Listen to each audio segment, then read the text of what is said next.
Illinois is trying to shake a trend of late-season collapses. The Illini have won 5 in a row. And today they come to Ann Arbor and meet a Michigan team that's been ranked in the top 10 all season long and is undefeated at home. The Illini and Wolverines now.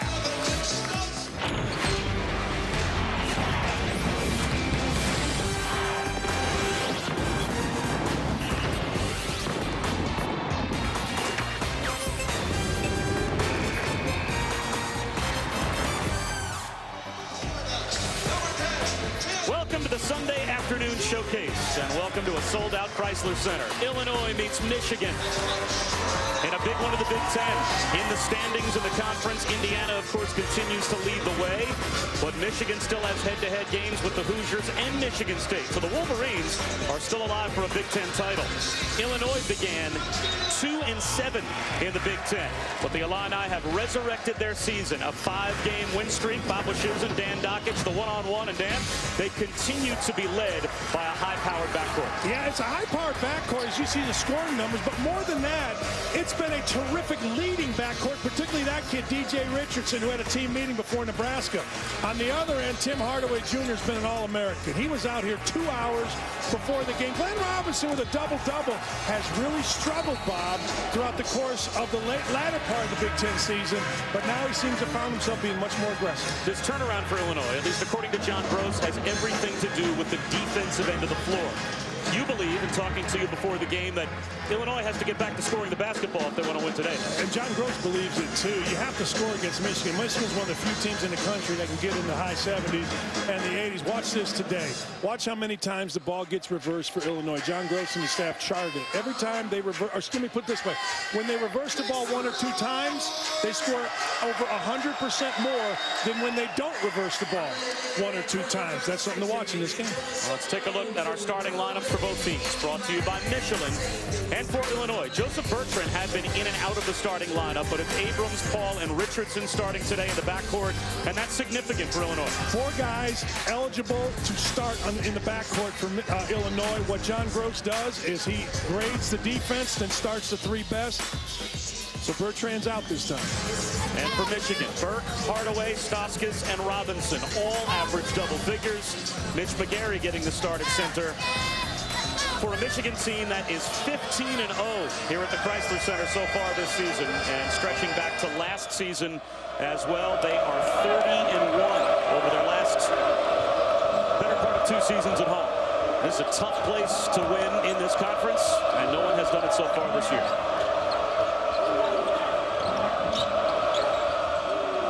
Brandon Paul, that's off the mark, and the rebounds outletted by Stauskas. Hardaway had his pass broken up, but right back to him.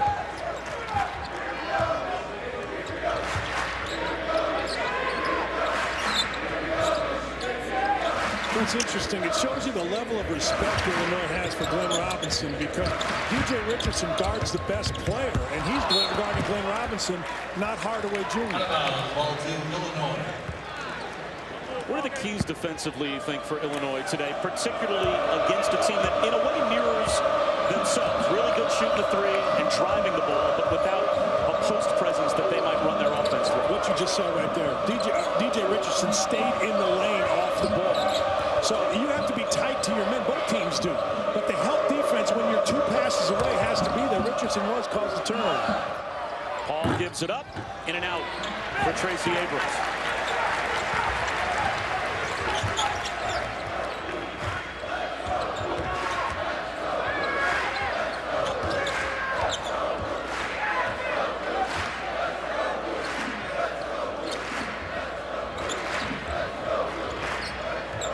Robinson, that's an air ball. That ball hooked. That was like a hook in golf. Halfway through, it just took a left. Pretty good if you're Hunter Mahan, but not necessarily if you're Glenn Robinson. If you would aimed a little more right. Could have played the wind. Yeah, might have gone right. McLaurin runs down the loose ball and driving it hard. Missing the dunk is Brandon Paul. Nana Egwu recovers. And a launch from DJ Richardson. And finally, the ice is broken, and Illinois is on the board. Well, it's funny. When Richardson got the ball right there before he shot it, assistant coach Jeff Meyer was screaming at Stauskas to drive it, make him drive, get him off off the three-point line, because if you've watched Richardson over the past 4 years, he is a terrific wing jump shooter. Burke to the corner, sets up Hardaway. The top. That was a function right there of being out 2 hours before. I saw him shoot at least 150 threes from that spot alone. The other spot, the wing, the other corner, both wings, top of the key. He was out here working.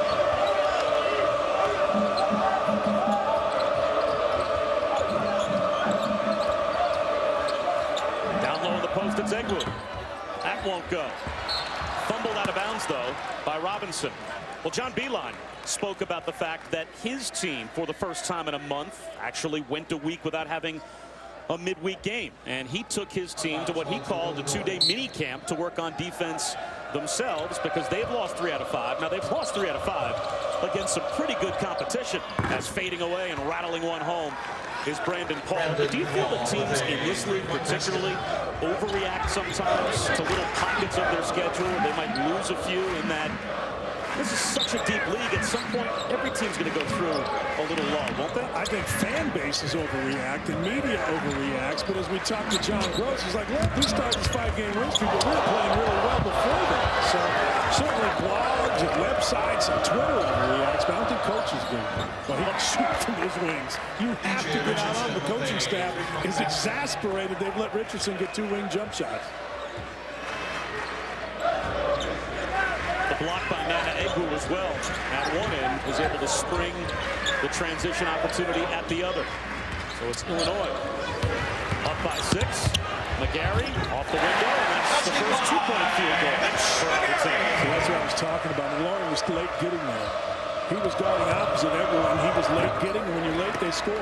How about a little old school running one-hander off the window for Tracy Abrams? That was a pretty shot.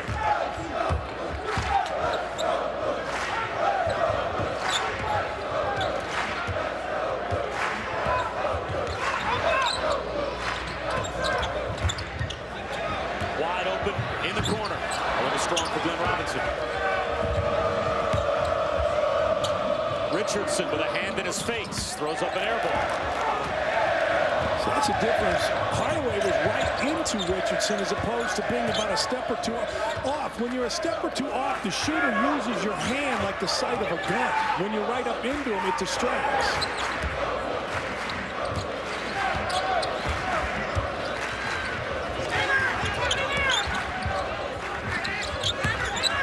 Penetrates. Aaron pass for Hardaway Jr. Backs out of bounds. A turnover, and Illinois with a very promising start. They've got a 6-point lead on the road. ESPN's exclusive presentation of college basketball is brought to you by the all-new Volkswagen Beetle convertible. That's the power of German engineering. And Taco Bell. Sometimes you gotta live Moss. A look at the beautiful new practice facility, only 2 years old here for the Michigan Wolverines, but they trailed Illinois by 6 on the Sunday afternoon showcase. Bob Wischusen, Dan Dockich, and it's time for an early look at the Dan Dockich Index. Top Big Ten teams, and Dan drinking the Illinois Kool-Aid has the Illini brutally misplaced 3rd best in the conference, but well, be that as it may, here's the top 5. Brutally misplaced to the uninformed. To the informed, they know that this index is based on how you're playing now.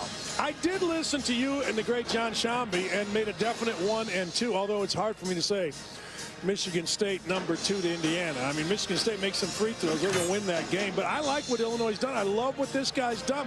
I like how they're playing. They're defending, they're shooting with confidence, and they have terrific leadership. And right now, the index looks good because they're up 6 over a team that you think should be moved ahead of them. The last 3 wins of this 5-game win streak: Purdue, at Northwestern, Penn State. 3 great teams. And you have, obviously, as Nana Egwu extends the lead, it makes me look even more foolish. It's an 8-point lead for Illinois. As I said, you have drunken the orange and blue Kool-Aid, which I don't blame you for. It's a 5-game win streak in the Big Ten. I think they're just playing really well and real confident. And you know, they have seniors, so they should be confident. You know, people make a big deal. Well, DJ Richardson had a team meeting. Well, he should. He's a senior. The season was going away. His career was going to be ended on a bad note. You have 2 choices. You can let it happen, or you can do something about it. Here's Richardson feeding the post to Nana Egwu. They'll face up on Glenn Robinson's fades away. And Hardaway tracks down the loose ball. Well, this would be a win that would obviously change the landscape for Illinois dramatically to get a road win in the first team this season. If they're going to find a way to beat Michigan here at Chrysler, and a spin move by Hardaway. A lot of basketball between now and the end of this game. But this is a pretty good litmus test to see how any team is playing in this conference. Well, I mean, they beat Indiana, and I'm not one of those that believes this is a wide-open NCAA tournament. I think there's about 5 or 6 teams that can win it, and everybody else is, you know, there'll be some Final Four teams, there'll be some upsets, things like that. But I think Indiana's by far the clear favorite. You see what Illinois has done. Now, Illinois has 5 wins versus, 5 wins against the top 25, top 30 now. That's second in the country to only Indiana, who has 6. Michigan has 5 as well. So, you know, all this BPI and RPI, that's great, but they've beaten good teams. And as you see a couple of them on the road, and that's really, and Butler neutral site, that's really big for the committee. Shot clock under 10. Bertrand turns it over, taken away by Burke. Lays it in. Coast to coast basket by Turner.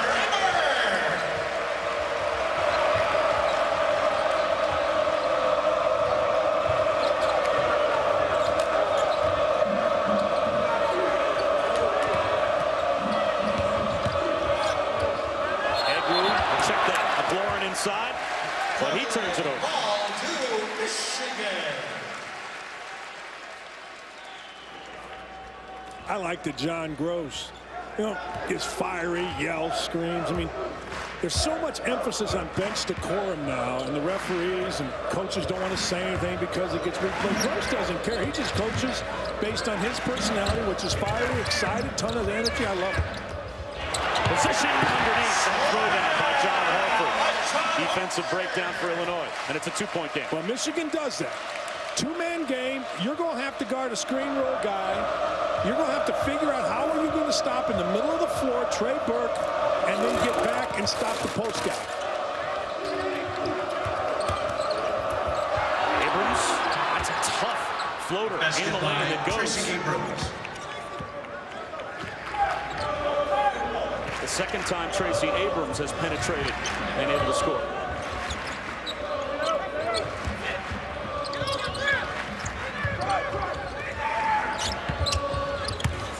Horford, the muscles into McLaurin, gets shut down, tries again. Griffey the rebound.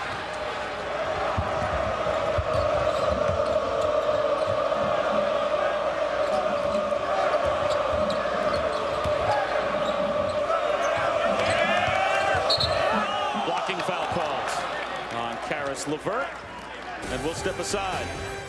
The under 12 timeout, Illinois holding on to a 4-point lead.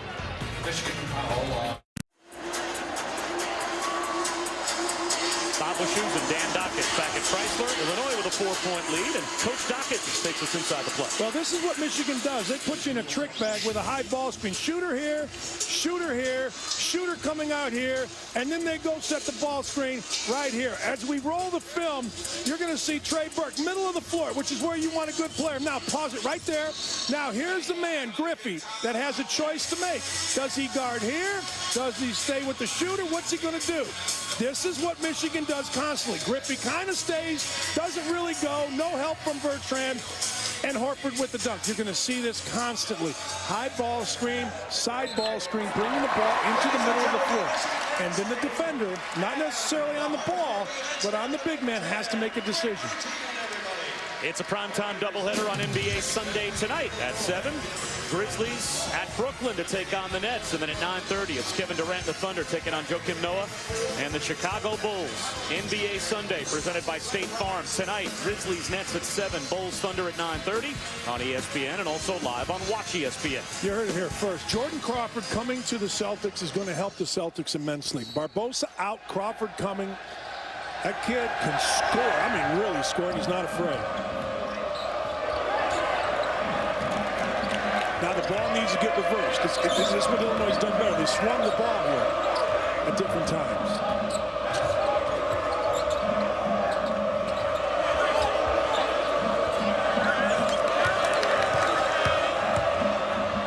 Mike Henry with a series of post moves and draws a foul. Mike Henry got bailed out. That was a bad possession. The ball got to the corner, never got out, and swung to the left side, and this is what Illinois really struggled with. The ball for Illinois has to be swung, and when it is swung, they score at a percentage far greater, not quite 100% more, but a ton more, according to John Gray. Harris LeVert picks up his second as McGarry comes on replacing Horford. Spike Albrecht on for the first time as he'll take out LeVert. And Mike Henry only averages 3.3 points per game and has not been to the free throw line often this season. And it shows. But a fumble underneath and a scramble for it. And McLaurin able to jump on top, keep the play alive. A whistle. And it's a Michigan foul. Hardaway Jr. picks up the personal. That's his first. So a fumble on the missed free throw by Michigan gives Illinois not only a Michigan foul, but a new possession. Ball from the corner. Off the mark. Paul didn't need to fake back. Like, he was going to be open, get your shoulders in front of your feet. He fades back, and he misses short. That's been a real problem with Brandon Paul. Too cute on his jump shot instead of being fundamental. Tough catch in the lane and a takeaway. Hardaway couldn't hold on. Ball leans in and an offensive foul call. Spike Albrecht got position. Maybe a bit of a flop, but it earned him the Illinois turnover. Yeah, on an inbounds, really good inbounds play. Watch Brandon Paul, number 3. He's going to shoot. He's going to kick his legs out. He's leaning back. He's sideways. No need for that. That's a perfect. Going to your right, you can spin your right foot in front of your left. Get your shoulders forward. Brandon Paul's really struggled with that, I think. He's too good a player to let that happen. That should have been a ball that got inside the basket if he missed.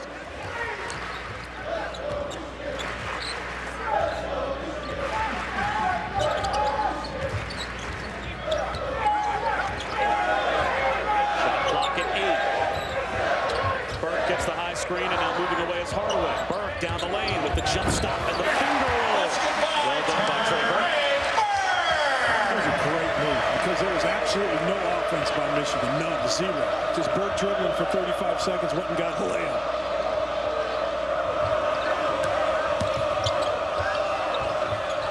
Albrecht jumps in the lane, knocks it out of bounds. And it belongs to Michigan. Well, you're going to see Brandon Paul. This is the same action we've been talking about down here. Brandon Paul. But you know what? Just stay in here from Bertrand. Don't get split. That's just bad defense. I gave Burke credit for good offense, which it was. He made a layup, drove through the defense. But man, oh man, you can't get split from the top of the key and nobody helped. Hardaway Jr. a little stop and go dribble, and the reverse rolls off the rim.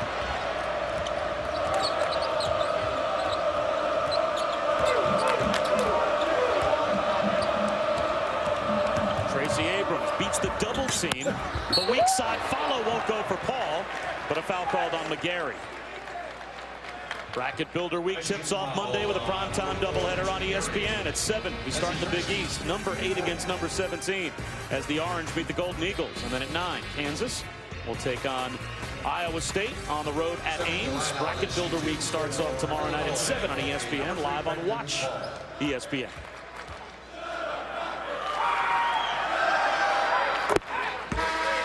Brandon Paul, 4th best in the Big Ten in scoring. As Glenn Robinson III comes back on.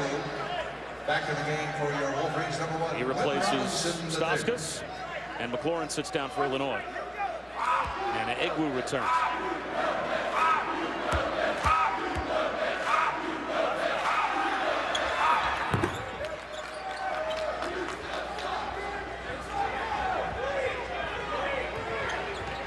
Michigan has yet to get to the line. They've also committed 4 turnovers, which for most teams is not that big of a deal, except for Michigan. They only average 9.5 turnovers per game, 3rd best in the country. Fading away from the corner, in and out for Hardaway Jr.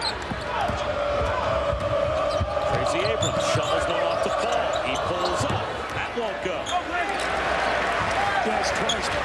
Tracy Abrams put his team in a bad spot. He needed to take that ball a little bit longer, make the defense commit, and Paul would have had an open shot. He gave it up too quick. The rule of thumb, point guards give the ball up at the foul line. In a 3-on-2 situation, it freezes the defense and opens things for your wings. Burke fades away from the baseline. That's in there.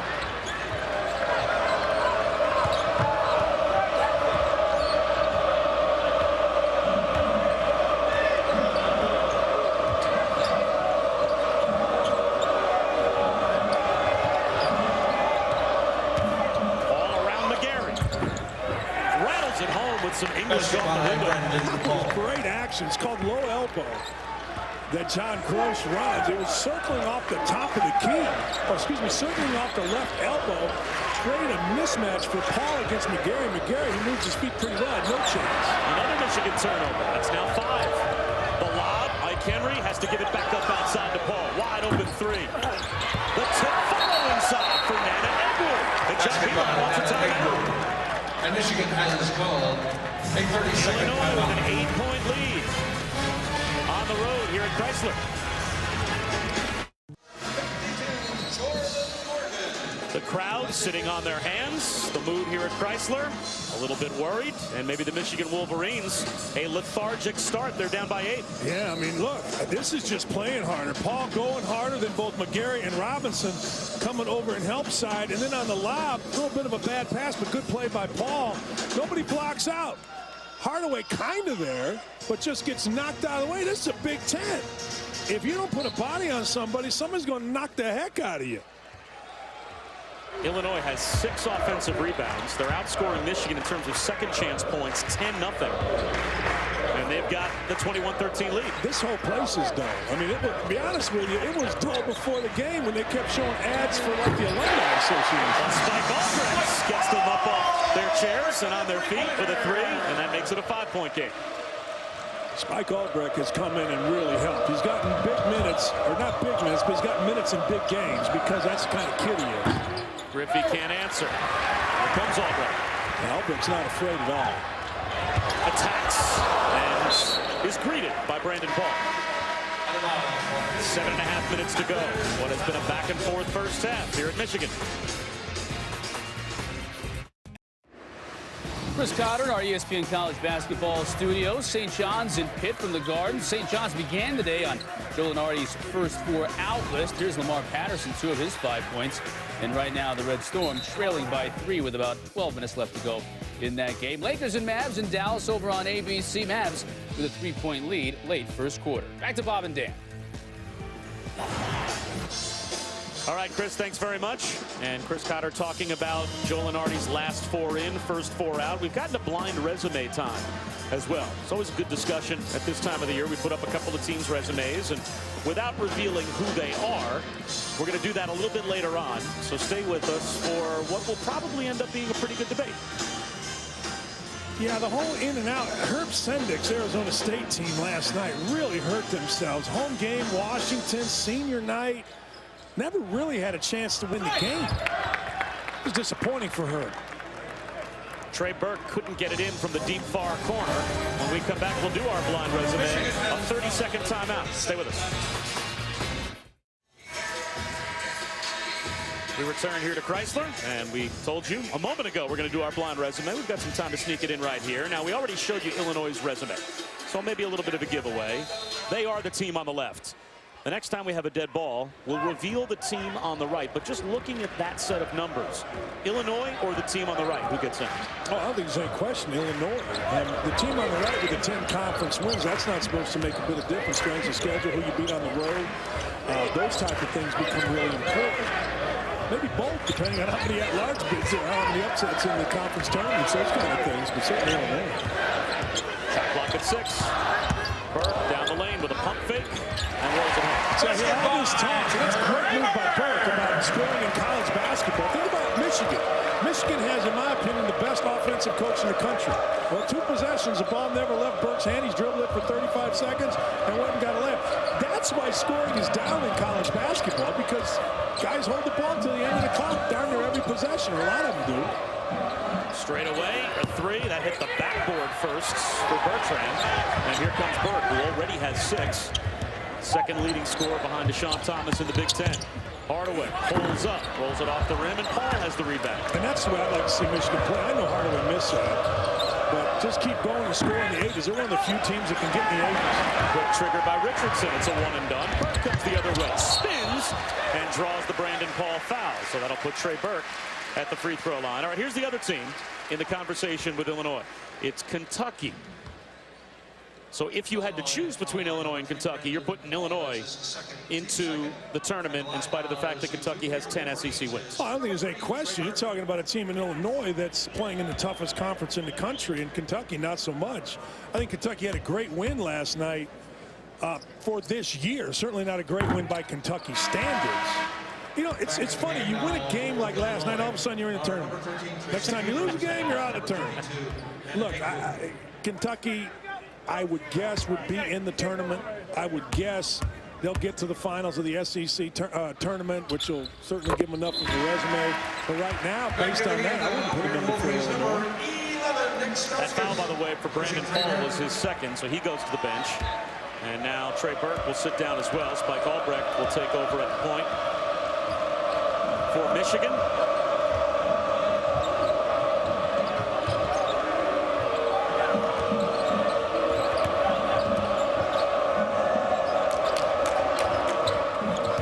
Jordan Morgan made a difference. Jordan Morgan makes a huge difference defensively. Try to watch number 52 for Michigan. He's all over the place. So we're going to hedge. Shot clock at 8. Ball movement tips. Edwards trying to score it, and Morgan gets the steal. I'm telling you, he is a big-time difference maker for Michigan defensively. Playing Kurt as well. Hardaway swoops into the lane, gets it up, and Glenn Robinson the third throws it down. John Gross says, "Give me a timeout."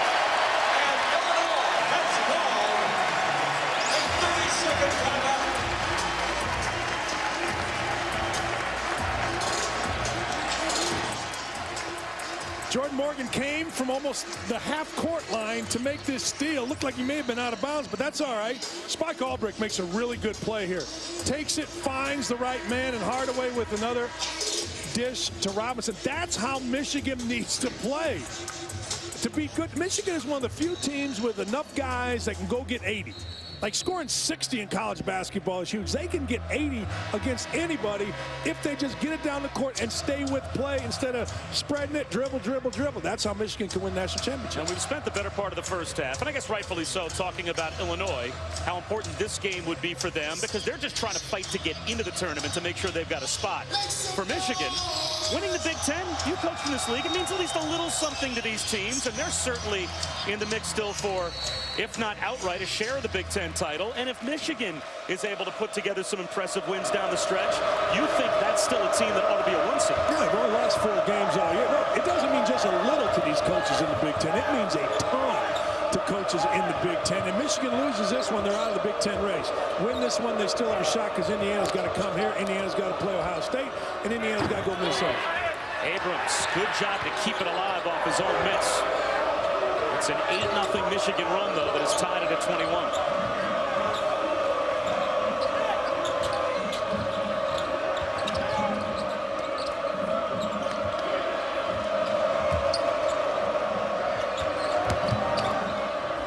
Griffey tries to dump it through traffic to Egru, but it's knocked out of bounds by Stauskas.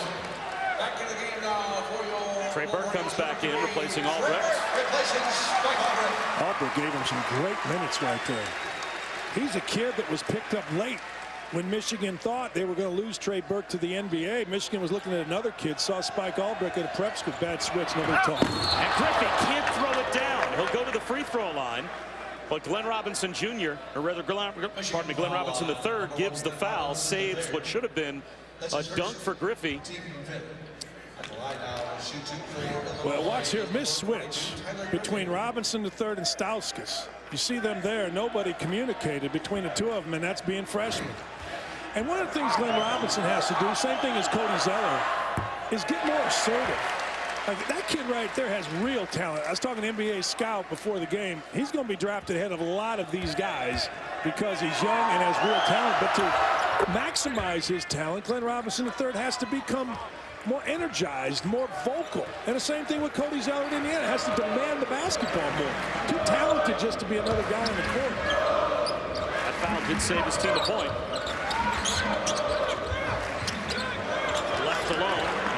in the third, passes up a wide open look at 3.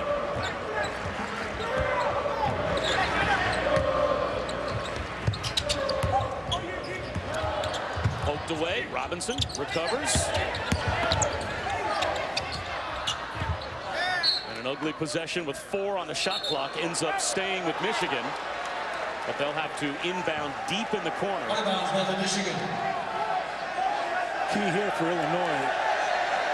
Now, out of this, Stoutsky is going to come off Morgan, or Burke's going to come off Morgan. One of the two is going to get the ball here in the last 4 seconds. And a tipped ball. Morgan didn't go. Excuse me, Burke didn't go. He was supposed to go off Morgan. Rising up. Not getting the roll as Bertram, but the tip follow inside is good for Hannah Egwu. I've heard people on this network, and I think it was Dick Vitale talking about no blockout in college basketball, and you've seen it here already for Michigan. That time it was Morgan. Earlier, it was Hardaway. Robinson straight away. He's got it. That is huge. That is absolutely huge. I'll tell you why. Last couple possessions, number 42 for Illinois, Griffey, has been playing in the middle of the lane, not paying attention to Glenn Robinson III. He was providing, Griffey was, the help on all the ball screens. Robinson making a shot like that is massive. Had a toe on the line, so it was only a long 2. A turnover, though, and Michigan looking to take their first lead. Hardaway Jr. swoops in. Score the basket, plus the foul. And Michigan does indeed have their first lead of the game with 3.5 minutes to go in the first half. We're getting up and down the court here in the Big Ten, which is what both of these teams like. Watch Morgan right here on the blockout. He does not put a body on Egwu, just stands there, looks. Egwu slides inside, and now here goes Michigan down the floor doing what they did. Hardaway tremendous in the open floor. Keeps his chin on the rim, baby, and lays it in. I'm Chris Cotter. Coming up on the UPS halftime report, St. John's is running out of opportunities to play their way into the tourney. A golden opportunity today at the Garden against Pitt. We'll have highlights of this one coming up. And Michigan State and Ohio State later on today. Andy Katz and Miles Simon look ahead to this Big Ten battle. Bob, you guys got a battle of your own going on right now in Chrysler. Well, Chris, for the first time here in the first half at home, Michigan has taken a lead. Potential 3-point play for Tim Hardaway Jr. Papa Schuzel alongside Dan Dockers for Saturday afternoon showcase. And this is a 12 and could become a 13-3 Michigan run after Illinois jumped off to an 8-point lead early. One of the reasons you go on runs against both of these teams actually is because when there's chaos, there's no one to throw the ball inside to. So you rely on shooting jump shots. We saw it against Michigan State. And by the way, I love this move by John Beilein going to a 1-3-1 here. He has a perfect lineup in for right now. Long guys on the top and Stauskas, and long guy on the wing. And Hardaway and Robinson are going to give it up. Hate that zone. Why would you go to that zone? What are you doing? Sam McLaurin ends up with a wide open layup underneath as we once again spend some time in the Dan Dockich coaching clinic. I always learn something, even if it's what not to do. Right. Don't ever go to a 1-3-1 zone against Illinois. Stauskas hoists, and the long rebound ends up with Hardaway Jr., who already has 8 points here in the first half.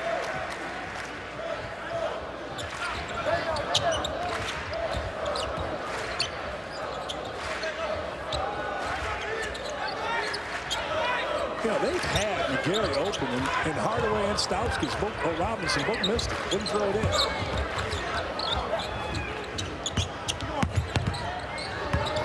Under 10, and ends up with Burke back near midcourt again. They'll have to go one-on-one. A little push-off, but a foul called with 4 seconds on the shot clock against Illinois. And that'll go against Tracy Abrams. ESPN's journey to the tourney, a season-long spotlight on games that will impact the tournament. And next Saturday, this outcome could help solidify a top seed for one team or the other. Who knows? Shane Larkin and the Canes want to maintain an edge of the ACC. The Blue Devils want to avenge a demoralizing defeat earlier this season at the hands of Miami. So it's Miami-Duke next Saturday at 6 on ESPN and live on Watch ESPN. Ryan Kelly, they say he's getting better. He comes back, and if he can get to full strength and be comfortable, Duke is, in my opinion, along with Indiana, national champion favorite. And a court storming yesterday for Wake Forest against Miami. Miami, you know, that's going to be a culture game. Like North Carolina State beat North Carolina early in the year, and Yesterday, North Carolina whipped up on them pretty good. That's all about culture. We'll see what happens with Miami. Stauskas doesn't get the roll. The tip follow inside is good there for Mitch McGary. They have nobody Illinois does that can physically match up with the size of McGary. McGary, as I said earlier, has been open on the block, and then he just overpowered McLaurin for a tip-in.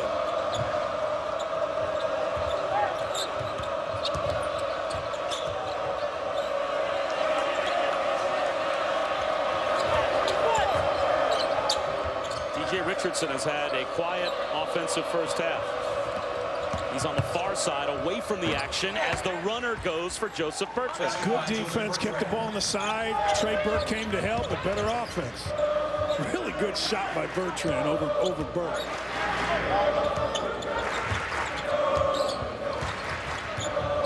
When did Michigan's colors become neon? I was going to ask that. The maize and blue became like Sharpie highlighter in blue. I like it. At some point. Down to the last minute of the first half.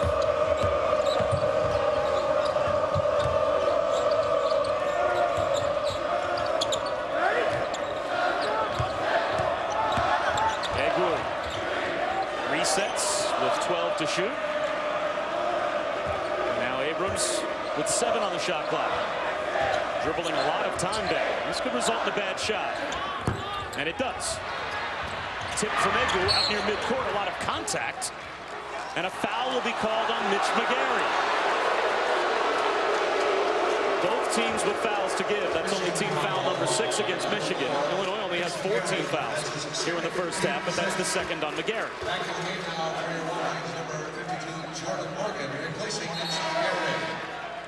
Also back in the game now for Illinois, our number 3, Brandon Paul, and number 20, Mike Henry.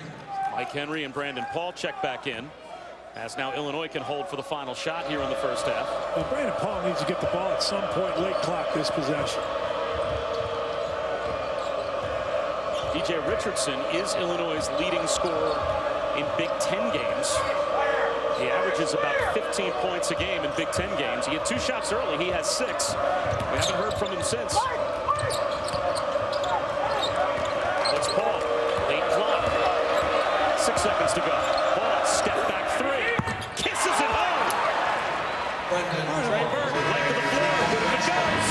Just off the mark. And Illinois has a 3-point lead at halftime. 1 for 2. The zone, no good. Paul, late clock bank shot, good. Look, if Brandon Paul and DJ Richardson, as you said, for the second half, they've got to be the difference in the game on the road. 2 seniors, are you kidding me? They've got to play big time here when we come back. Illinois by 3. It's time for Chris Cotter back in the studio. The UPS halftime report.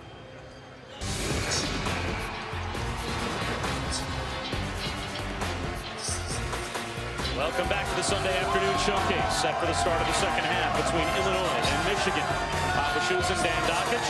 You can certainly make an argument where tournament seeding is concerned, but just getting into the tournament period, that Illinois needs this game more than Michigan does. And you think they played like it at times in the first half? Yeah, I think they played with more energy. It's 13-4 second chance points, and many times that gives you a little window to the soul of the game, meaning Illinois is fighting like crazy on the backboard, not shooting the ball great. It's not like they've come out and banged in a bunch of shots, 12 for 29, 4 for 12 from the three-point line, but second chance points has been huge.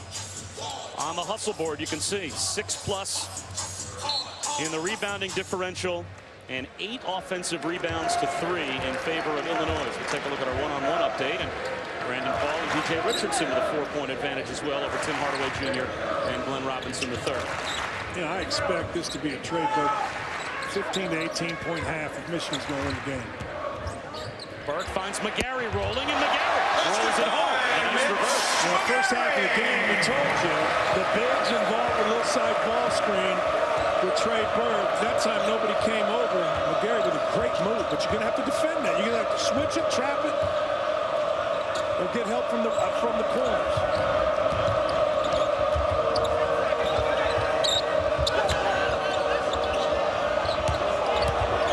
Against the smaller Hardaway, McGary comes over to help and picks up the foul. That's his 3rd. That's a tough call there. McGary did a great job of coming to help. and getting on the opposite side of the man who was defending the post. This is key in help defense. Watch McGarry. He comes to his right shoulder right here. He's opposite Hardaway. May have got him on the elbow. So it was probably a pretty good call, but boy, McGarry did a nice job. And McGarry's going to have to go right back to the bench as Edgar, only a 63% free throw shooter, can't hit. So here comes Jordan Morgan, who's been slowed by a sprained ankle. In the lineup, out of the lineup, missed a game or two with that ankle. And John Beilein even said that they have to go a long way towards doling out the practice minutes for Jordan Morgan to try and keep him game fresh if they can. Yeah, you've got to be very careful, and your training staff has to work morning, noon, and night, because Jordan Morgan is so important defensively in particular to Michigan. Just talk, like right now, he's talking, putting Stauskas in the proper spot offensively. I don't know how Stauskas could miss that. I know that play. That's a play John Beilein's been running for 100 years. Robinson, extra pass. Morgan has it stripped away from behind, though, by DJ Richardson. Foul there. And the officials say clean block. It belongs to Michigan with 13 to shoot. You're going to see a lot of this. Little side ball screen. And Edgar is on the baseline. Stauskas in the corner. Off the mark. Morgan out of the double team. Finds Robinson. Sagging down though to get the steal. Tracy Abrams. Shovels off to Richardson. Now a reset. Now's where the ball's got to be reversed if you're Illinois. It can't be played on the left side.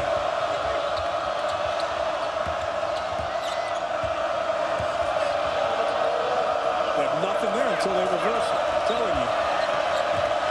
Still on the left side. Hall drives it, stripped away. Here comes Tim Hardaway with help from Burke. Basket by Trey Burke. That feeds right into John Gross telling you what he thinks the pluses and minuses of how they move the basketball were before the game. Yeah, I tweeted it out when I was watching film. It was obvious when the ball, like right now, the ball, just reverse it. Just throw it and go ball screen. Just keep reversing the ball. When Illinois does that, they score. When they don't score. Right there, they reverse the ball. Spread the, here's why you score. When you reverse the ball, when you have shooters like Paul Richardson and Abrams, it spreads the floor out. So now it's more one-on-one, both on the block and on the perimeter. Nice drive and a finish with the left hand after the head fake by Glenn Robinson.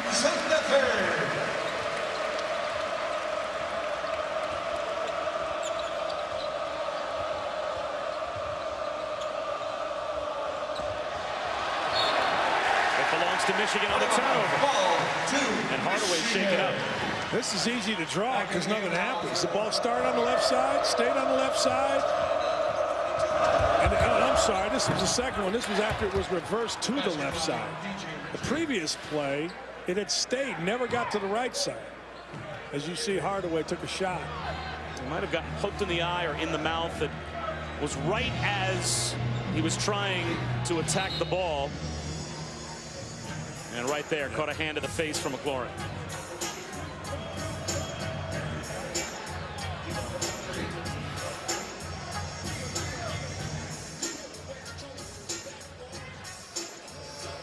He tried to shake it off, but there might be some blood, so he's going to have to go over to the Michigan bench, and that is going to bring Karis LeVert back into the game for the first time since he picked up 2 fouls in the first half.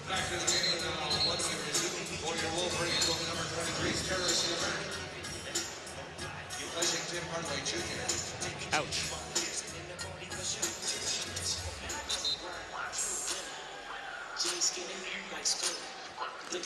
A little WWE move right there. Looked like the Iron Sheik back in the day with the eye rake.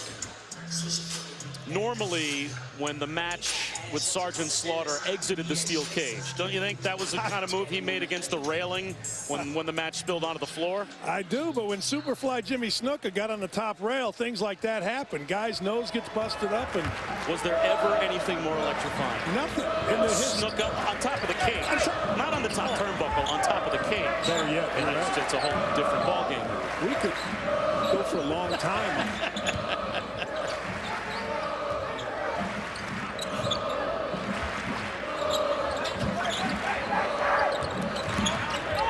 LeVert off to Burke, left wide open for three.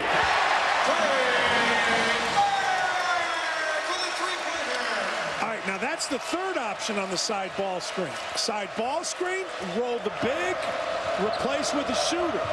Michigan wearing Illinois out with that. They found something that they can go to.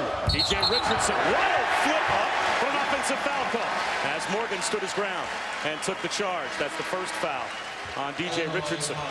I thought maybe DJ Richardson slid by here and made a heck of a shot. Let's see. Look at Morgan. Morgan is so good defensively. I think that's a pretty good call. I mean, you go either way with it. Morgan gave a little nudge left, but Morgan is so valuable for just things like that. From the corner, Robinson the third. That's no good. Offensive rebound with Tim Hardaway Jr. back on the floor. Robinson draws the foul. That was a veteran move by Jordan Morgan. Jordan Morgan, 75% of shots that are missed rebound to the opposite side. And Jordan Morgan, as soon as he saw the shot taken, read the ball, got to the weak side, got the rebound.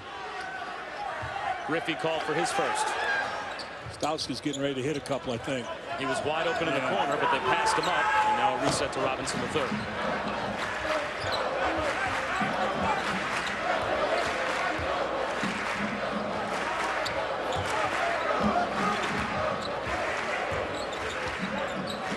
Trey Burke has 999 career points, trying to become another 1,000-point scorer as a sophomore here at Michigan. Instead, it's ball movement inside. The throw down by Robinson the third.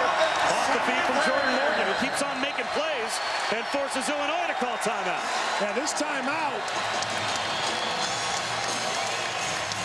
is coming because Illinois hasn't figured out how to guard the high ball screen. You see they switched it right there. Nobody rotated over. Morgan to Robinson with a great finish.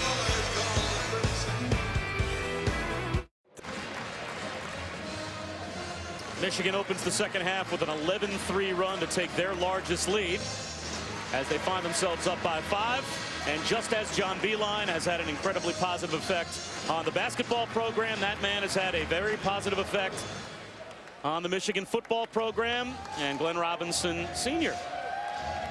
is in the crowd watching Glenn Robinson III get the job done. That dunk that he had a moment ago off the behind-the-back feed from Jordan Morgan pushes the lead up to 5. A chance to talk to Brady Hoke at halftime. And got a big recruiting day here. He's got 12 kids, 12 of his best kids, junior day. Seeing a pretty good environment, pretty good game. A steal by Robinson III.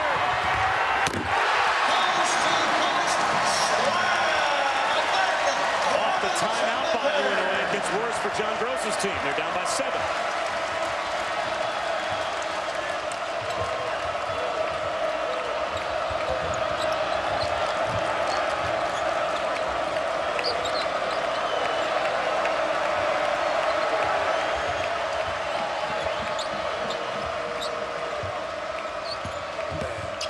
What a play by Jordan Morgan. Nice find by Richardson in the corner as Bertrand comes up short. That was so good by Jordan Morgan. Burke can't finish, but a foul call. Jordan Morgan guarded the top of the key, the post, the middle of the lane, and then challenged the shot on the opposite corner on the left. Bob Wischusen and Dan Dockich back at Chrysler. Through there, you can kind of see Dan Dockich's new favorite player, Jordan Morgan, as we go inside the play. Well, watch this play. This is so good. Morgan is right here. Just keep your eye on him. Watch all the things that he does. He helps on a high ball screen. He rotates down, guards the post, helps on a drive. Now watch him point. He'll point right there. Get out there. Helps on another drive. Recovers out to a shooter. That is great defense. That is great leadership. That is why Michigan is a really good team. Yes, they've got guys that can score. But when role players play like that, you've got a chance for a Final Four. You've got a chance for a national championship. And all that on a bum ankle that has hampered him over the past month to 6 weeks. And what I liked about it was he was still, while he was moving, he was pointing at teammates. He was still talking the whole time, which I don't know if you could see on television. That was so good. That free throw for Trey Burke, as a sophomore now, makes him a 1,000-point scorer here at Michigan. The 7th time a Michigan sophomore has reached 1,000 points. How about that? Committed to Penn State. Then changed his mind, and now here he is doing great things. And from Columbus, let's talk about a little chip on Trey Burke's shoulder as the Buckeyes opted for a pretty good player in his own right, Aaron Kraft, and Burke ended up at Michigan. As now an early three look from Mike Henry is off the mark. It's a terrible shot. One pass, Mike Henry, who plays some, not much. He's lifting up and jacking it up. That's no good.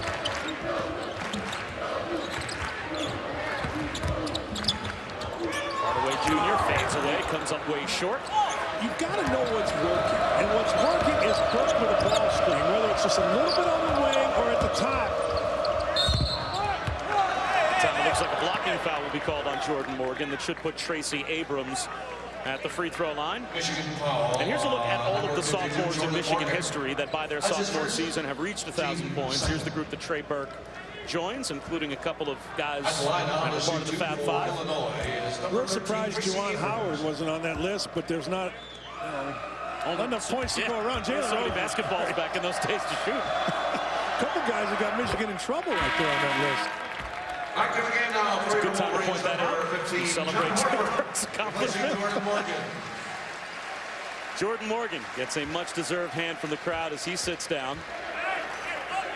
John Horford comes back on for Michigan. You know, speaking of Trey Burke, I had dinner last night with Chantel Jennings, who writes for Michigan Blog. She's a beat writer for Michigan, and we were talking about Michigan's kids, and she was saying, you know, everybody on campus has such respect for Trey Burke because he's all about school and he's all about basketball. You never see him out. All you see him is going to class.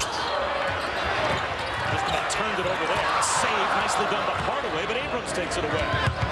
Finds Berkshire, tries to throw it down. It takes a hard foul and ends up landing on his hip. Great play by Horford. See him right there in the picture. Horford came down, nothing dirty, just went up to try to block the shot, and then immediately once he hit the ground and Berkshire hit the ground, he ran over to him to help him get up. That's a terrific move by Horford. You want the trainer? Now you're going to see right here. Watch Horford. Nothing dirty. He's just going to block a shot. And because of his right arm and because of bounce, now you see Horford going over. That's great. That's great stuff. Play hard. Respect your opponent. Move on. And that's John Gross, one of the two, over Joseph Bertrand, who still has not been able to get up. Landed right on his left hip. There. And after what was a clean foul by John Horford, this is John Gross's reaction, which, just to make sure that all of his players realize, he knows it's a clean foul. Guys, stay on the bench. There's no reason to react. And now Bertrand able to get up. Yeah, it's good that he has to do that. That means he knows his team likes each other. You know, some guys get hurt. Nobody wants to fight for them. Mike Kitts with the headset on over at the replay monitor just to make sure that this was indeed a clean foul. I think it was. I know the right arm of Horford kind of pushes him, but this is too veteran a crew to call that anything but a clean foul. That's a great ref right there, Mike Kitts.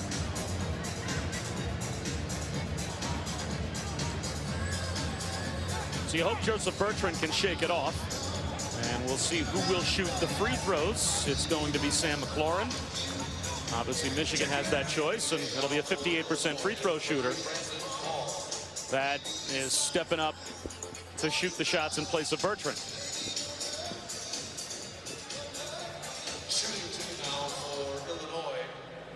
So a 80% free throw shooter gets fouled, and a 58% free throw shooter takes his place at the line and knocks it down. Just like he's an 80% free throw. That's the reverse announcer checks. Sometimes it works the other way when you talk about a guy who can't shoot a foul shot. He looks like Reggie Miller when he gets to the line.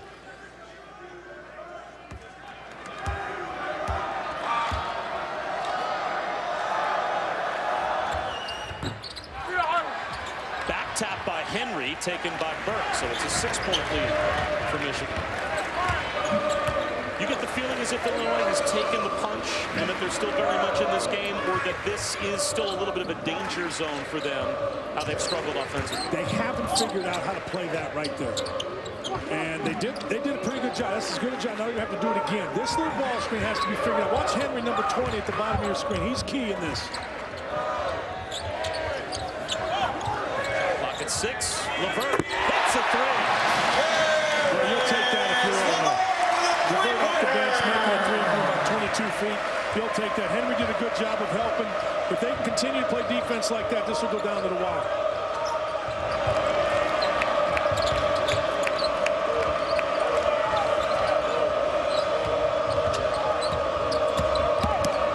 Abrams drives again and scores. Same ball screen. Next time they make that drive, watch for Abrams to kick it left wing to an open shooter.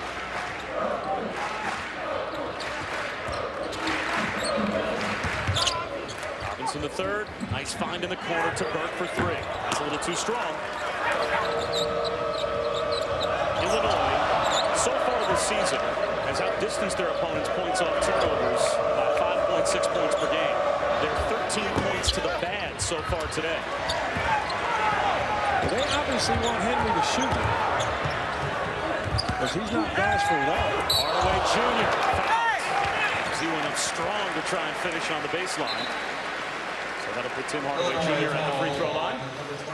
Let's take a look here. Hardaway Jr. whips Paul. At the line now to shoot two for your Wolverines will be number 10. I thought for mine that was all ball. And that's the reason I want to look at it, because it's one of my annoyances in college basketball, is that when guys drive and a couple guys come to defend, it's almost immediately called a foul. Like the NBA is so much better at that. They'll see a guy push off, they'll look at the ball, but almost in college basketball, it's immediate. I don't like it. Now here's Griffey going to come in now for Henry. He's going to get an opportunity to make a three from the wing. Tim Hardaway Jr., you can see, doing his best impression of a hockey player. So has the nostril plugged up from the shot he took earlier. And now he'll go to the bench as Stauskas comes back on. We've played nearly 8 minutes here in the second half, and Brandon Paul and DJ Richardson have largely been offensive zero factors for Illinois, and they're down by 8. How do you get them more? They have to get themselves involved. Harder cuts. Right here. Make him stop it. See, he just dribbled it out. He's got to turn the corner and get the ball in the paint. Egwood catches it deep and rolls a bunny off the rim. Great feed from Brandon Paul.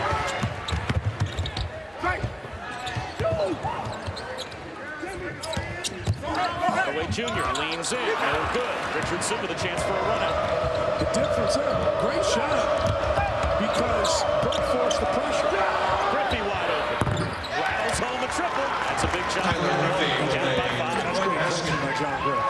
He saw that the wing shooters were open based on the help that Michigan's giving. Henry had 2 chances out, didn't come close. Putting the senior Griffey on the road, he has to deliver, and he did.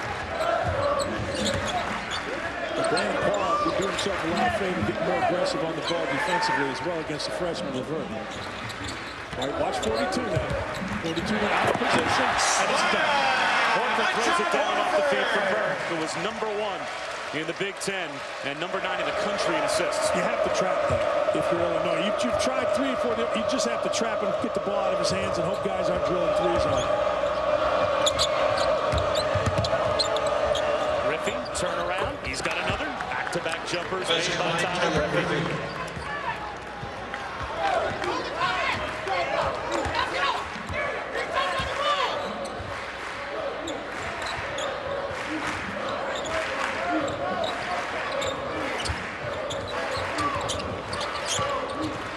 You just try. That's exactly right. Stay with it, trap it, get help on the backside. Stauskas to the corner. Levert shot blocked by Paul. Tipped by McGarry. However, Stauskas right back to Levert. And a chance, but a turnover for Michigan. As Abrams takes off the other way. Griffey for 3 in a row. That comes up short. But a foul called underneath. And that is going to go against Nana Egwood. Well, you better figure this out if you're going to play Michigan. Trey Burke off this ball screen will find you. Horford, the recipient this time.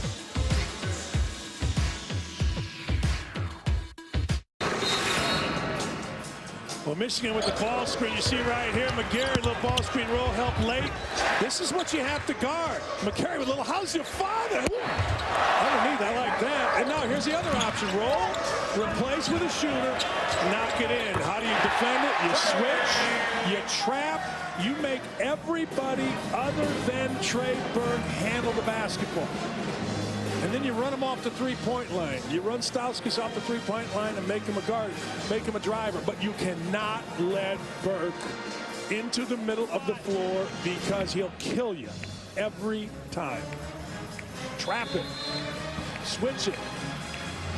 Push it down towards the sideline, but don't play it straight.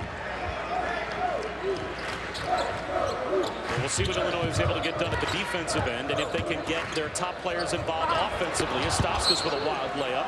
That's knocked out of bounds. In the first half, Brandon Paul and DJ Richardson combined for 16 points. In the second half, Richardson is 1 for 1.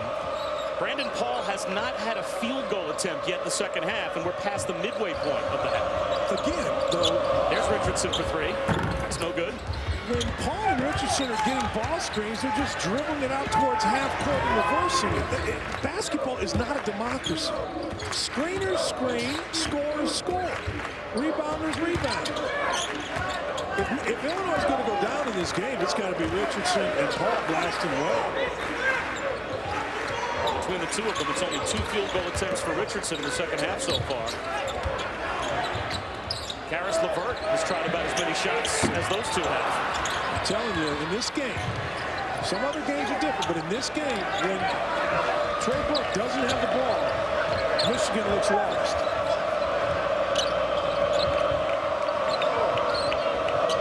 And Paul this time uses a screen out of a double team, gives it up. Trey Burke off the steal, cruises in for an easy 2. And John Gross wants a timeout. Is it me, or is Brandon Paul sleepwalking through the first 11 minutes of the second half? Absolutely. I mean, look, I go back to this, and when you are a senior, these are the games that you have to be the guy. Now, maybe the guy doesn't play well, but you've got to be the guy. You don't come into a trap, raise the ball over your head, and throw it over your head. You raise it over your head and throw it under the defense, or you step through the trap. And then he got knocked down by McGarry. And refs know, like McGarry was just playing and Paul wasn't, so there was no call. But Brandon Paul and DJ Richardson have to decide, we're seniors, this is our shot, let's go. And they haven't to this point in the second half. Bracket Builder Week tips off with a big Monday primetime doubleheader on ESPN at 7, a pivotal Big East showdown between Syracuse and Marquette. And then at 9, we go to the Big 12, and Kansas has to avoid some Hilton magic as they'll take on Iowa State in Ames. Bracket Builder Week starts tomorrow night at 7 on ESPN. Also live on Watch ESPN. And in the second half, points off turnovers, it's gotten worse for Illinois. Michigan outscoring Illinois 11-1 in the second half, points off turnovers. I'll tell you why. Because Michigan's hands have been more. Look at the hand acting right there. Look at the action on the ball. Now Stauskas not so. Look at it. They're just active on the ball. Look at the hands into the ball by Michigan right there. LeVert. Look at that.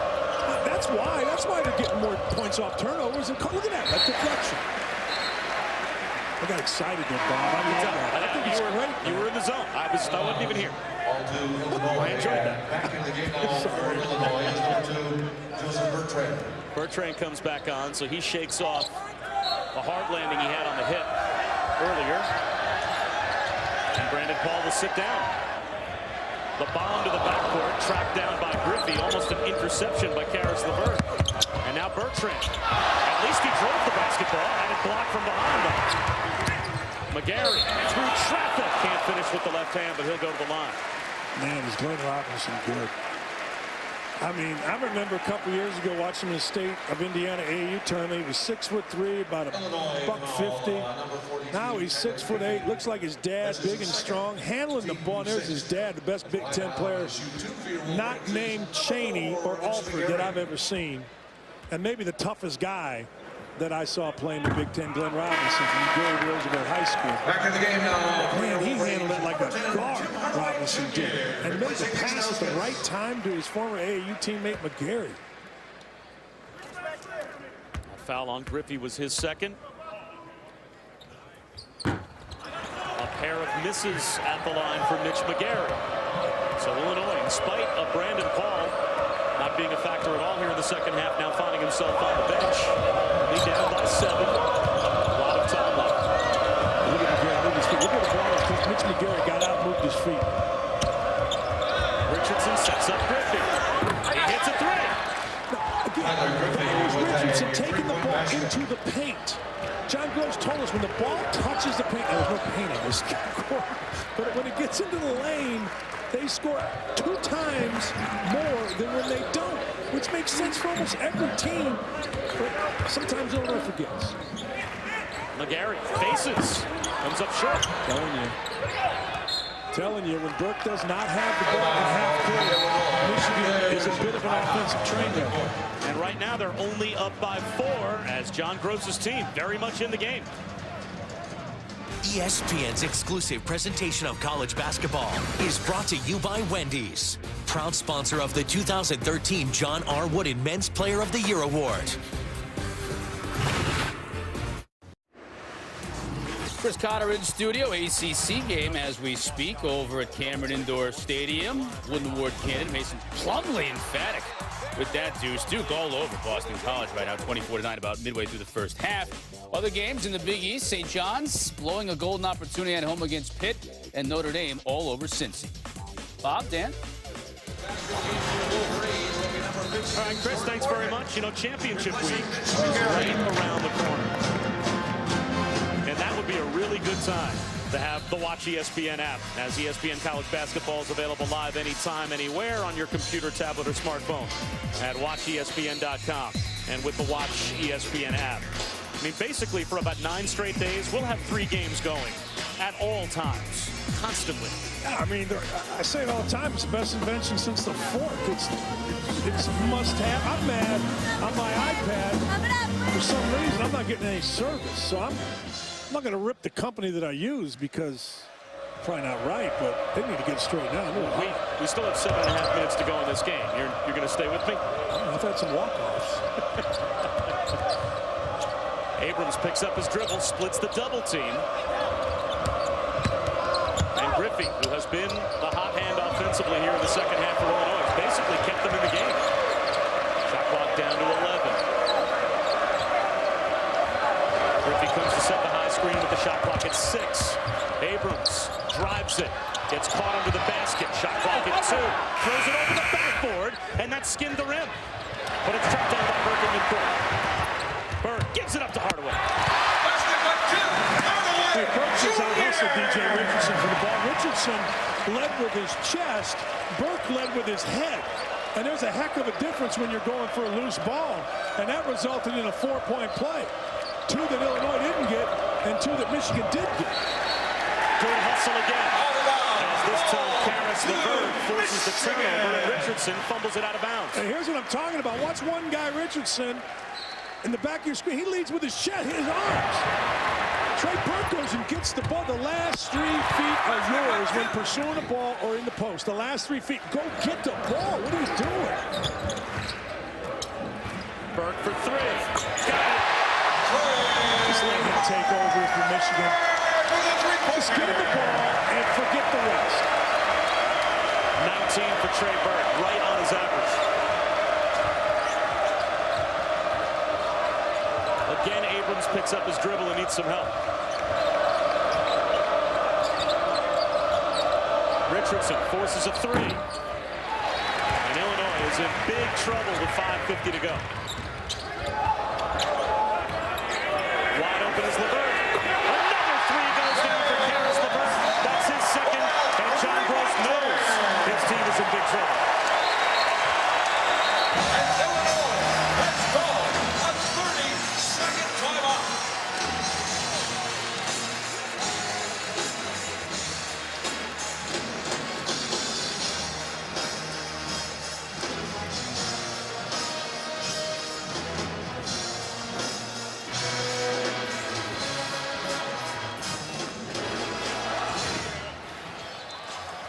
Burke, and more Burke. When Burke has the ball, things like that happen. What are things like that? Wide open shots for others. And I love this. If you play basketball without enthusiasm, quit basketball. Michigan still has head-to-head games left in their last 4 games with Indiana and Michigan State. So with a win today, if they can hold on, they would tie Wisconsin for second place in the Big Ten. They would still be a couple of games in the loss column behind Indiana, but with a chance to make up ground and help themselves. So the Wolverines not only far from out of it in the Big Ten race with about 2 weeks to go in conference play, but certainly with a win today at home, positioning themselves for a run at a 1 seed down the stretch as we head towards the Big Ten tournament. No question. First order of business is Big Ten title. This is a massive game. I was talking to Jeff Meyer before the game, like, man, this is huge for you guys. You want to win the Big Ten, you got to win this game, period. Griffey at the elbow, too strong. Again, Michigan quickly to the ball. Brandon Paul came back in during that timeout to see if he can have an impact on the last 5.5 minutes of the game with his team down by 12.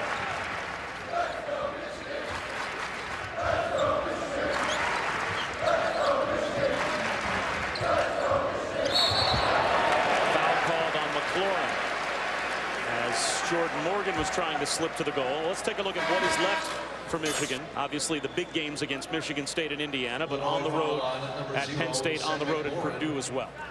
Win out, and I believe you're a 1 seed. Regardless of what happens in the Big Ten tournament? I do. I just think that their body of work is such that, you know, you're going to finish the year beating number 4 and number 1, a hot team here. That's the way I look at it. And certainly Michigan, I believe, is capable of doing it. Because that man right there is as good a coach as there is in the country. And the point guard, did I hear Digger say that Burke isn't up for player of the year in the country? Somebody been tweeting me that. That's not right. He's the second leading scorer in the best conference in college basketball. He's number 2 in the country in assist-to-turnover ratio, number 9 in the country in assists. And Bertrand will go to the free throw line as Morgan is called for a Michigan. At our wooden player of the year watch with Trey Burke. That's a mid-season top 25 candidate. Yeah, people say, well, you know, I don't like the look test. Well, that's because people don't know what to look for. I love the look test, and all I got to do is watch this game. Big game, national TV, hot opponent, and Trey Burke has absolutely taken the game over. I saw him do it in Madison Square Garden early in the year against Pittsburgh. I saw him do it against Kansas State. I've seen him do it every game. I mean, to think he's not among the top 5, or think he's not an All-American, or certainly among the major candidates for player of the year is ludicrous. He's the only player in the Big Ten to have scored at least 15 points in every conference game. And he's got 19 points, 8 assists, and 1 turnover today. And now a foul called again on Bertrand. And he didn't have the ball right there, right? So what happens? If not for a little touch foul, that was going to go the other way. Michigan cannot play offense in this game without Trey Burke. Now, maybe the next game, they can. No question. Every game's different. But this game's dominated by Trey Burke, period, offensively for Michigan. 8th team foul against Illinois. So it's a 1-and-1 for Tim Hardaway Jr. By the way, he's pretty good, too. Well, there's a reason Trey Burke has close to 7 assists a game and leads the league. Somebody has to finish. So when he kicks it to open shooters on this team, they make shots. And that's not an accident. One of the great things about John Beilein as a coach is that he recruits to his system. He likes longer guys, and he likes guys that can shoot. Sounds pretty simple. An air ball from the corner for Tracy Abrams.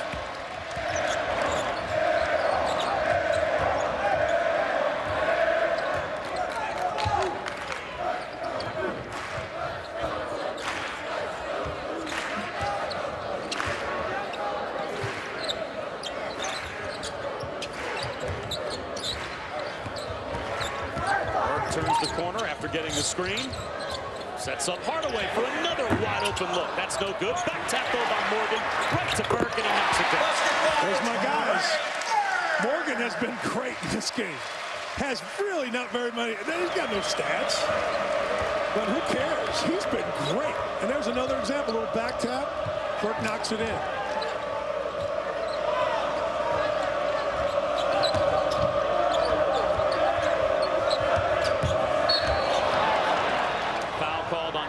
LeVert.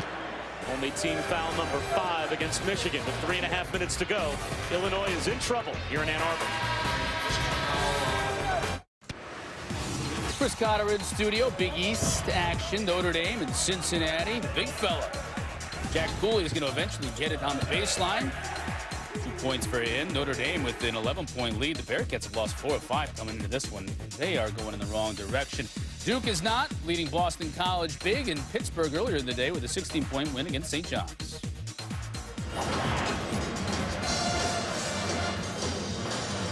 Thanks, Chris, the Sunday afternoon showcase continuing here from Ann Arbor. And Michigan on top by 15 with 3:26 to go. Bob Wischusen, Dan Dockich. And what has been a close game at halftime taken over in the second half by Michigan, and it continues as Karis LeVert gets the steal and is fouled. Well, you mentioned, Dan, how Jordan Morgan, in spite of not having a big statistical line, has impacted the game in a lot of different ways. Man, he has, and mostly communication. Look at this line. Oh, what are you talking about, Dan? No. He has led on defense. He's been the quarterback of the D. And remember this, when you're the post guy, you can see everything going out on the floor because you're behind the offense. Well, point guards can't. He's done an amazing job of leading. He's taken charges. A couple have been called blocks. That's cool. He's picked up for his teammates. He's been in help side. He's rotated. He's played a great game. I mean, I don't mean a good game.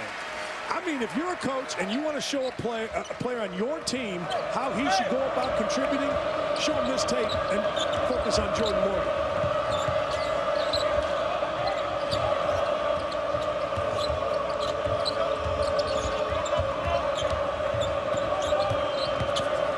Richardson, a little runner, and he knocks it down. I can't keep my eyes off Morgan. I'm sorry. I mean, I thought he was going to get over there and get the block. He helped two guys get through screens and was just a little late that time. Illinois with some full court pressure. Hardaway Jr. plays catch with Burke to get it across the timeline.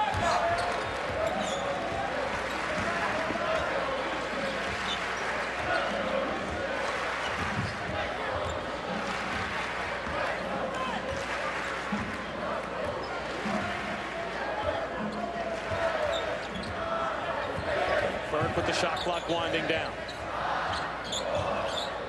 Shakes and bakes off the dribble, gives it up to Hardaway Jr., who beats the timer. It's tapped around in the corner. Out of bounds to Illinois. Out of bounds, ball to Yeah, I think Burke Illinois. has learned. And good for him. He's having a great year. You know, he took a bad shot late against Ohio State to send it in overtime. They ended up winning the game. Then the next time out against Wisconsin, instead of taking a bad shot, he handed it off and got Hardaway a bucket that put him up. And then there, instead of just settling for a fadeaway jump shot, made a play for somebody else. Henry hits a three off a feed from DJ Richardson. And here comes the pressure again from Illinois. LeVert needs some help. Robinson Jr. in the middle of the floor provides the help.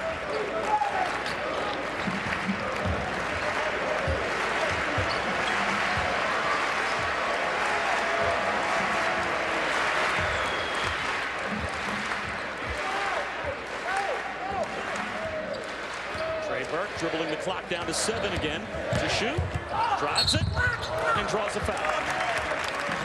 Bertrand tried to step up and take the charge, but that will put Trey Burke back at the line. Trey Burke never changes expression either, unless he's enthusiastic. Illinois foul on Joseph Bertrand. Zellers like that, you're really good players have an inner enthusiasm about them. You have to. And an external enthusiasm when necessary, but they don't you never see a guy like Trey Burke hang his head or sulk. I'm not even sure why sulking and whining has entered into the adult male vernacular or the adult male world of sports. I mean, you screw up, go play. Don't worry about it. Coach takes you out. I saw Greg Popovich destroy Tim Duncan 2 nights ago. It was like 1 in the morning. I don't know. They were playing Golden State. And I'm thinking to myself, man, if you can destroy him, what are you complaining about when Coach yells?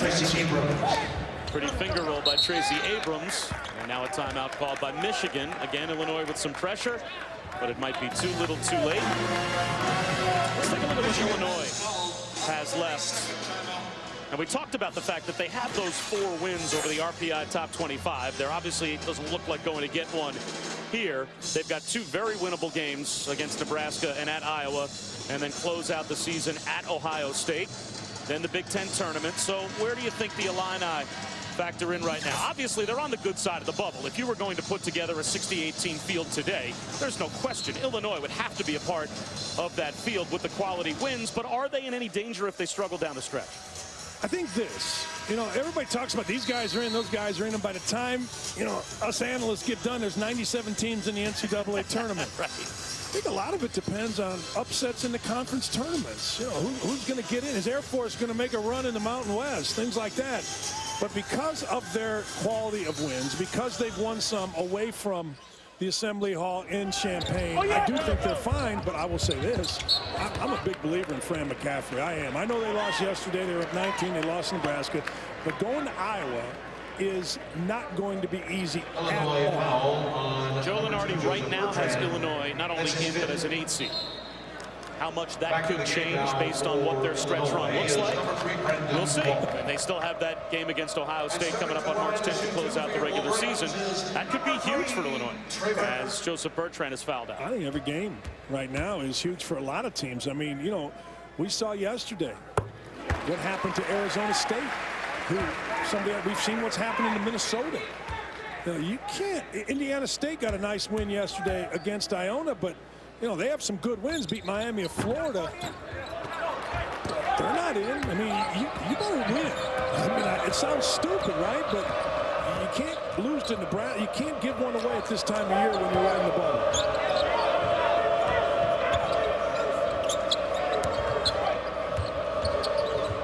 Man, LeVert is playing great defense. The only thing that Richardson could do is back. Burke gets fouled at midcourt. I guess if I were to ask the Illinois question this way, right now they are 80%, 90% likelihood to make the tournament. I mean, the odds are heavily in favor that John Gross's team's going to make it without a major collapse down the stretch. Now, unfortunately, that has in the last couple of years become an unfortunate hallmark of Illinois, that they've started off seasons very well and then collapsed late in seasons. And we talked to John Gross about that before the game, and he said that only matters if we allow it to sink into our own psyche. What happened last year has nothing to do with me. I wasn't the head coach here. It has nothing to do with this team. We've got new players here. It only becomes a factor if we allow it to become a factor in our own mind. You buy that? Sure, I do. The leadership on Illinois has been awful for the last couple of years. I mean, awful. I mean, guys that were McCamey, who's supposed to be all Big Ten, awful in terms of leadership. Guys messing up. So when a new regime comes in, you can go one of two ways. You can keep harping on the past. You can do what John's doing by saying, yeah, only if you let it, because I'm not involved in it. It's you know, they're on a 5-game winning streak coming into here, so it's worked to this point. Now you got to pick yourself up, though, because this is, as you said to start, this is the first real test. Indiana at home was emotional. This is the first real test during this little streak. Big streak, actually.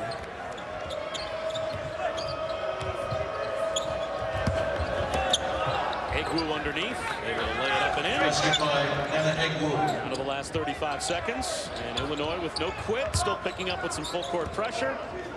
But now Burke gets it across the timeline, and John Gross waves his team away and waves the white flag. So Michigan will continue to remain undefeated here at the Chrysler Center, as they will improve to 16-0 at home. And John Beelon's team took this game over in the second half, and the man with the basketball had as much to do with that as any factor in the game. They said they had great practices coming in. I thought they were sluggish to begin with, and really picked it up. What a game it was for Trey Burke. John Beelon gave the ball to his sophomore point guard, and he responded with 26 points, 8 assists, and 1 turnover. All part of a convincing Michigan second-half win. For Dan Dakich and our entire crew, I'm Bob Wischusen. So long from Ann Arbor. Back to Chris Cotter in the studio. Chris?